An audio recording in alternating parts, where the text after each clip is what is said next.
Ayan si Choco guys, oh. Magaling na yan. Magaling na yan. Magaling na. Hindi na siya nagpupupo. Wala nang poops. Okay na ang kanyang poops guys. Talaga lang na kailangan niyang ipabet para gumaling. Ayan. Maingay ang aming cooler, oh. Hindi kami nag-aircon. Gusto nila dyan sa ilalim, oh, kasi malamig. Ayan, siesta time. Katatapos lang ng mama maglaba. Kasi, yung mga yan, lalo na yan, yung maputi na yan, yung haba na yan, napalasagot na yan.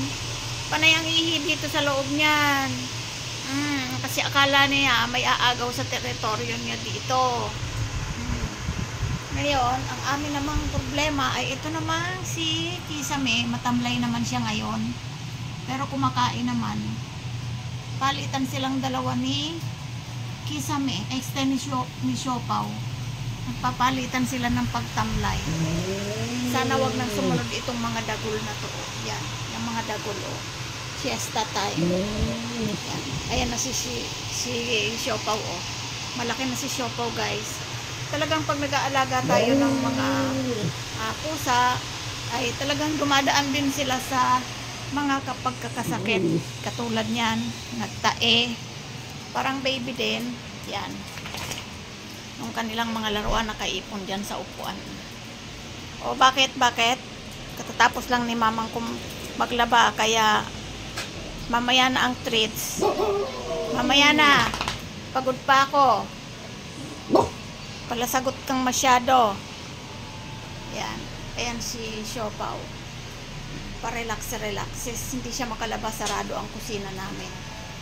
Ayan. Ayan si Kisame. Problema talaga guys kapag nagkakasakit ang ating mga alaga. Kaya mas gusto ko pa yung makulit sila kahit laging minuto ko silang pinagagalitan. Okay lang na makulit sila kaysa yung may sakit. Kasi hindi naman nila masabi kung ano ang masakit sa katawan nila. Katulad nito, panay lang ang sagot sa akin, wag daw akong maingay. Hindi ka naman natutulog eh. Yan. Mga bagong ligo yan guys, kaya si itim shiny ang balahibo. Ayan. Yan, si Clover. Kaliligo lang ng mga yan. Naligo na naman kayo, huwag kayong magdudumi ha. Huwag magdudumi. Ang hindi ko lang talaga napapaliguan dito ay si Choco. Talagang dinadala ko siya sa grooming. Kasi, ang liliit ng mga, ang liit niya pag nababasa, natatakot ako sa kanya. Sobrang liit niya. Hindi katulad nitong mga to, pag sinabon mo, kaya shampoo na, ay malaki sila. Ayan. Ito si itim, hindi ko makukuhan. Kasi natatakot naman ako sa kuko niya. Sobrang tigas. Sobrang tigas ng kuko niya, guys. Hindi ko alam kung tama yung gupit ko. Kaya, hindi ko na lang siya ginupitan. Ayan, walang gupit-gupit ang kuko niyan. Hindi ko naman madala sa... Hindi ko naman maipag-groom kasi baka matrauma. Katulad ni Axel noon. Pinag-groom namin, pinaputulan namin ang kuko. Parang pati yung nagkukuko ay ninenervyos din. Kaya ayun, pati si Axel tuloy ninenervyos din. Siguro nasaktan nung ginupit. Simula nung nasaktan siya, naging masungit na siya. Parang feeling niya lagi na lang siyang gugupitan ng kuko. Hanggang sa nagiging iba na yung ugali niya. Kasi nga, nung ginupitan siya ng kuko, parang nabigla. Yan. Kaya walang gupit-gupit ng kuko yan. Ito si Clover, pinagupatan ko yan sa vet. Nung pinabet namin, pinagupitan ko ang kuko niyan. Ayan. Sa vet ko na lang sila pagugupitan lahat. Si Ponggingging, oh. Pa-relax. Ponggingging. Ay. Ponggingging. Pogi. Ay, ganda pala. Gandang Ponggingging. Ay. Mabango yan ngayon. Mabango yan. Kasi nagpaligo yan, para na naman yan na kinakatay na pato. Ik-ik ng ik-ik pag naliligo. Sa lahat ng mga yan guys, ang talagang gustong-gustong maligo ay itong si itim. Siguro dahil sa makapalang balahibo niya, ayan siya oh. Talagang pag tinawag mo yan na maliligo, lalapit yan. Kaya nagupitan ko na naman ang buhok niya oh. Yan. Ito dati, gusto rin niyang maligo. Ngayon sa pilitan na. Pero pag nahuli naman siya, nagpapaligo naman siya ng maayos. At saka si Clover. Ang ayaw lang talaga, ayan si Ponggok. Ewan ko dyan, ayaw na ayaw nang naliligo. Kala mo inaapi kapag naliligo siya eh. Pero ang bilis naman niyang mga moy aso. Hindi katulad dito kay Haba at saka kay Itim. Hindi sila nangangamoy guys. Ay, huwag mo ngang tinidila mo na naman yung ears ni Itim. Bored ka na naman. Kapag daw dinidilaan ang tenga ng kapwa nila, ano daw yun? Bored ang aso. Yun. Ayan, si Itim naglalaro. Oh. Ano na naman hinahalughog mo dyan, Pongging? Ayan, naglalaro si Itim. Bigat na bigat sa kanyang katawan na sobrang taba. Kahit anong diet ko. Kasasaway ko lang eh. Ganyan guys si Haba.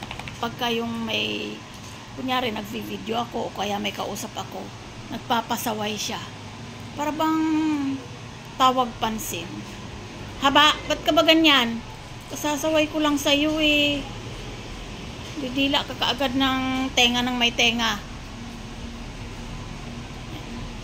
Ayan si Choco. Nasa tapat ng electric fan. Choco! Ano, palipad ng hangin? Choco! Uy, pansin ni Mama. Choco! Naantok si Ponggok guys. Pongging! Naantok ka? Matulog ka? Malamig dyan sa tapat mo eh. Yan. Kapag umaalis kami guys, iniiwan namin yun bukas. Yung rechargeable na fan. Tapos, ine-eksakto lang namin yung hangin niya para pagdating namin ay kunyari gagabihin kami para lagi lang silang may hangin. Mahirap kasing mag-iwan kapag yung electric fan na isasaksak sa kuryente kasi malilikot yung mga yan oh. Baka mamaya mahatak-hatak nila yung cordon makuryente. Makukulit yung mga yan eh. Ayan oh, madilim sa kusina katatapos ko lang maglaba. Sinarado ko kasi si Siopaw lumalabas dun sa butas ng semento. Asa na naman kaya yun? Siopaw! Paw-paw! Shhh! Siopaw!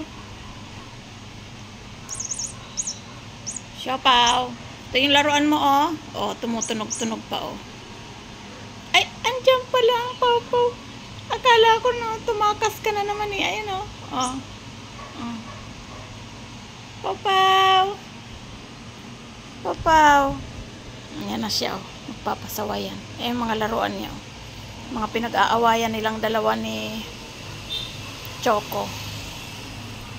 Silang dalawa lang naman ang mahilig ng maglaro dito guys sa bahay. Si Choco at saka si Siopaw lang. Kasi itong mga malalaking ito, wala nang ginawa yan kundi mag-abang ng dadaan. Yan. Kakahulan yung mga dadaan. Wala yan ibang ginawa kundi mag-abang. Pag tumunog ang gate, yan. Magkakahulan na yan. Clover, yung inaamoy-amoy si Haba kasi anuhin na naman yung tenga mo. Ayan na si Siopaw guys. Ayan. Siopaw! Naglalaro ka na? Ayan na naman si Choco. Pakikialaman na naman yung laruan ni Siopaw. Laruan niya yan eh. Diyan siya nagtatambay kapag sarado ang kusina. Kaya pag wala siya dyan, hinahanap ko kaagad siya kasi baka kung saan pumunta. Yan. Magaling na yan. Hindi ko alam guys kung saan niya nakuha yung amoy biasis kasi kaya siya nagtay kasi mineral naman yung iniinom niya. Sa sobrang pag-iingat namin sa aming mga alaga, pati mineral ay kahati namin siya. Siguro nga kasi nga ayan o si Haba o pinagkakasya niyang pilitan sarili niya sa ihian. Ayan guys yung binili kong ihian para nga hindi sila kung saan-saan umiihi. Alam naman nilang ihian nila yan. Kaso nga lang, ayan o. Galit ka na naman, chinichismis kita. Kaso nga lang, pag umaandar nga yung territorial na pag-uugali nila, iihi yan dyan kung saan-saan kanto, pati sa upuan iihi yan. Kaya may mga pads yung upuan namin para hindi tumagos ang ihi nila. Kasi, pag tumagos yan dyan sa upuan, ipom yung upuan namin. For sure, mamamanghi kami rito. Kaya patong-patong ang mga sapin ng mga yan, papalit-palit. Kasi para hindi kami pumanghi. Kaya may mga unan dyan kasi mas gusto ko ditong magpahinga kapag tanghali. Katulad nito, katatapos ko lang maglaba. Anong oras na? Mag-aalas 3 na ng hapon. Mas gusto ko dito kaysa sa kwarto kasi maliit sa kwarto eh. Para akong nasusuffocate kahit na malamig. Diba? Diba haba? Mas okay dito magpahinga. Kaya yung mga unan ko, huwag nyong iniihian. Naglaban na naman ako ng unan namin kasi yung isa naming unan, naihian siguro nitong si Choco. Ayan o, nakikipaglaro si haba. Si Siopaw. Ganyan sila eh. So, kaya, pero sa awa naman ng Diyos, sa paglilinis ko, wala pa namang napunta rito na nasasabihin na amoy aso na yung bahay nyo, wala pa naman.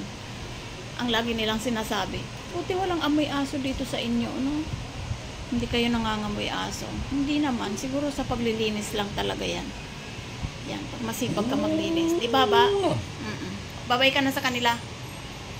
Babay na. Naka ano pa yung paan niya, oh. Ay, nagbabay ka na? Hindi pa nga eh. Babay na ulit. Ay, nagbabay na daw. Babay na daw. Chismosa daw ako. Ikaw lang naman tinichismis ko eh. Saan ka umiihi. Totoo naman yun, di ba? Di ba? Nakaabang ka na naman sa dadaan. Sino bang dadaan dyan? Abang-abang ka. Palabasin kita dyan para paluin ka nila. So, ayan. Magaling na ang aming si Siopaw. Sana itong si Kisame ay umukay na rin kasi siya naman ngayon ang matamlay. Ang hirap ng may mga sakit ang alaga, guys, yung palitan. Ewan ko lang kung totoo ba yung kasabihan na pag may sakit daw ang amo, sinasalon ng alaga. Yung anak ko kasi nagkatrangkaso. Nagkatrangkaso ang anak ko, nagkasakit si Siopaw. Pero ngayon, hindi pa magaling yung anak ko eh. Pero ayun, lumarga na. Nag-gym na. Sabi ko magpa-check up muna at inuubo eh. Mas pinili pang mag-gym kaysa sa magpa-check up. Kaya ayan si Siopaw. Ay si Kisame. Matamlay oh. Yan. Ilang araw nang matamlay yan. Nung isang araw si Choco ang matamlay. Gumaling na. So, ayan, ang kwento namin ngayong araw. Ang ngak-ngak naming dalawa. Babay na! Babay na! Haba! Oh, babay daw po. Babay na daw. Isa pa. Yung malakas. Lakasan mo! Ay, tumayo na galit. O siya, sige na, babay na talaga po. Ito lang po ang ngak-ngak ni mama ngayong araw na to. Ang update kay Siopaw, magaling na siya.